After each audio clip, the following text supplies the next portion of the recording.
Thank you very much.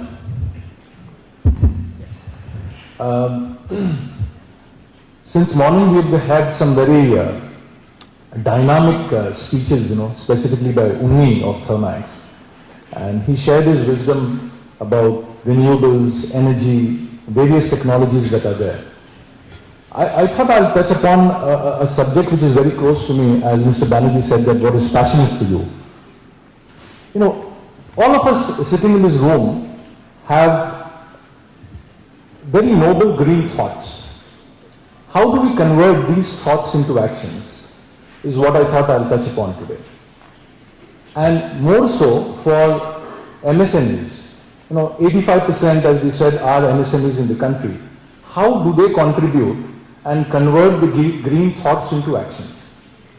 Sustainability is a rather holistic figure, though we've been talking of renewables sometimes, of emissions sometimes, of recyclables sometimes. It covers almost everything: water, waste, indoor air quality, productivity. You name it. The list is quite endless.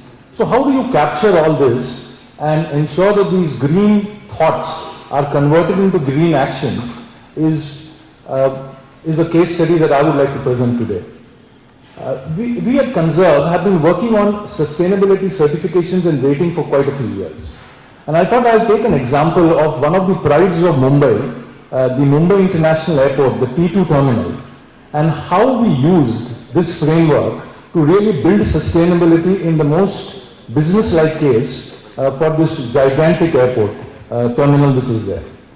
When we started the entire project, somewhere in 2007-2008, and the management said that we have to implement a rating system here, there was a lot of resistance from the architects and the engineers as to why do we need one.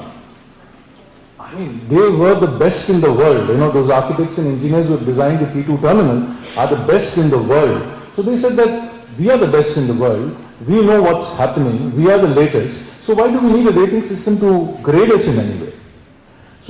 But the management was firm and he said, no, we will have to go through that. And once we applied the rating system to this entire project, we realized that it was not even meeting one basic mandatory requirement of energy, which is to meet the ASHRAE baseline energy requirements. It was not meeting.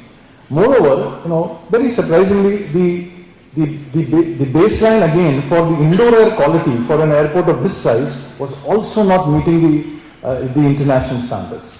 So that opened up eyes across the whole organization, and they took this whole thing very seriously. That was wonderful. The first 4 or 5 months we went ahead with the whole process of implementing sustainability. And sustainability, again, as we said, being a holistic concept, we were trying to incorporate it not only in the air quality or energy or water, but waste, materials, recyclables, renewables, everything that you can think of. 6 or 7 months down the project, we all settled that we are going to get a silver certificate for this particular project. And everyone was happy with whatever decisions we have taken, and all of us were now working towards how to achieve the silver certification. And then there was a management committee meeting, and they said that, no, we are just not happy with the silver certification. We want a gold certification. Oh. All the project team members, there were around 500 engineers working at the place there, and quite a few architects. We all took positions and we said that, no way, we can't now move beyond silver, we will be only at gold. We cannot go to gold, we will be only at silver. And everyone was very strong in their conviction of why they are doing what they are doing.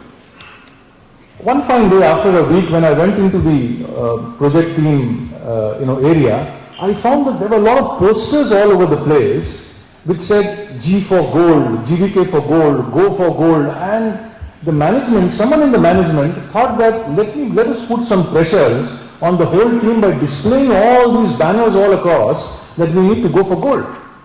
And actually that worked.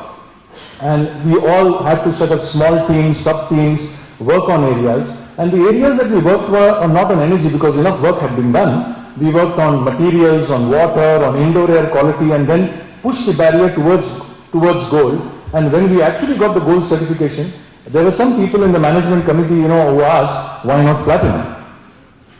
So what I'm trying to arrive at is, how do you build holistic sustainability? There is a framework available, and if that is being put in place, and most importantly, the management has a conviction to review, to believe, has the will to push the entire project team to achieve the best, then it's going to happen. Many of the certifications that are there and being introduced in various organizations, I believe, fail because somewhere down the line, the management loses its eye on the ball and the plot fails. So I believe that green certifications are a beautiful way to build holistic sustainability, and our green thoughts can be converted to green actions through certifications that are presently available, and there are quite a few of them available in the market today for you to pick and choose. And all MSMEs can really look at these standard templates of certifications and get them implemented in their organizations with a lot of management and top level, board level will and intent. Thank you.